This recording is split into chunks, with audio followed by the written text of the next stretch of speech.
And I think the real problem that the political leadership and military leadership in Western European countries are struggling with is we all know that that every state is a frontline state, that the reality of modern warfare and the kind of hybrid mechanisms that Russia would deploy in a NATO-Russia war mean that Britain and Germany would also be very much in the firing line, right? But how do you explain that to the public in a way that mobilises support but isn't alarmist or doesn't unduly scare people? And I think certainly in Britain and Germany, the leadership is still really wrestling with those questions and hasn't yet found an answer. I think you're being kind, Oliver. I don't think our leadership are wrestling with this at all.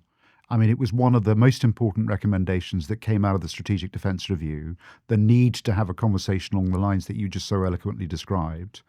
And what have we had? We've had one speech from the Prime Minister in February. We've had a Chancellor who gives a budget speech that doesn't even mention defence, despite the backdrop that we see behind us.